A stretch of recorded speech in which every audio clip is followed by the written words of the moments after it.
Now let me close this. And I'll just discard the changes. Now, again, the knowledge center is no longer visible. And how do I get back there? Of course, I'll click on the question mark and knowledge center. Okay.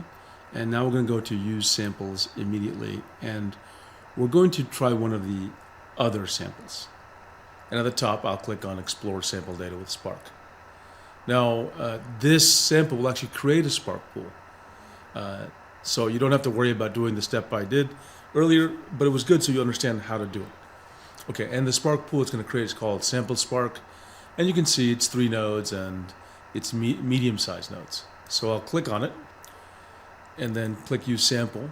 And you can see it says deploying, and it's creating that Spark pool. Again, that Spark pool is just a very light little thing. It won't take too long. We'll get a message when it's available. But the other thing this is doing is it created a notebook. Okay, and let's give it some more. The notebook is called Explore Sample Data with Spark. Let me minimize some of this so we have more space to look at the notebook. Okay, so now let's take a look at the top of this notebook and see what we can learn. This notification popped up. Sample Spark, the pool name Sample Spark is available. Okay, we'll get back to it in a minute. Again, let's look at the notebook. So there's the run all. So this means it'll run all the cells. Okay, now you can individually run a cell by clicking here on a specific cell, but we'll run them all later. Of course, there's the standard publish. You can view, the headings will be organized on the markdown cells into this table of contents. Very useful for organizing your notebooks. Okay, and then just like with the SQL scripts, the Spark notebooks will be attached to something. They're going to connect to something, a pool. In this case, this one is already pre-connected to Sample Spark. And Spark Pool 1 is also there.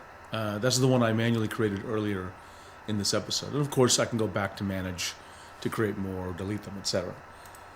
Now, which language? So language corresponds to what you might be familiar with in terms of kernel.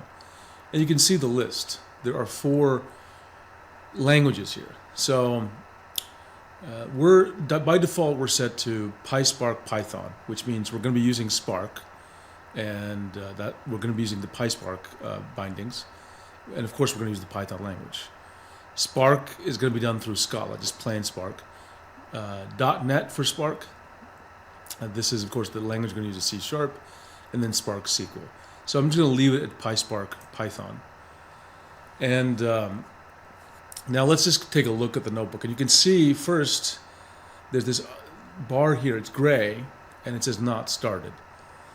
So this reflects, and remember there's the pool, but when I use it, it's going to kick off a Spark session. And the nodes used by the session is what I'm really going to pay for, okay? So we need to pay attention to this as I start running the sample. And I'll click on the tool icon here, and you can just see more information about the session. And you can see clearly the session has not started. And you can see the number of nodes and executors that are available, etc. And you can see the session timeout size. So again, the session is really, the nodes that are used in the session really count towards the money you're spending for Spark. But there's no active session now, so we're not spending any money just because the pool is available. Okay, so let's go ahead and just run this. And I'll click Run All here. Now it says connecting up here, then let's see, it should kick off. Let me try that again. Yeah, here we go. Please wait a few minutes while your session starts. Let's try to understand what's going on while this is waiting. So you remember when I ran that serverless SQL query, it went off, when I clicked run, it went off and it found some SQL resources to run my query. And it came back in, I think it was like 15 seconds. And then now the resources are available to my query. And the next time I ran the query, the queries ran super fast immediately. So a very similar thing is happening here. The session is going off and getting Spark resources. You could think of it as a cluster if you wanted to. Meaning that's what the session is allocating. But just think of it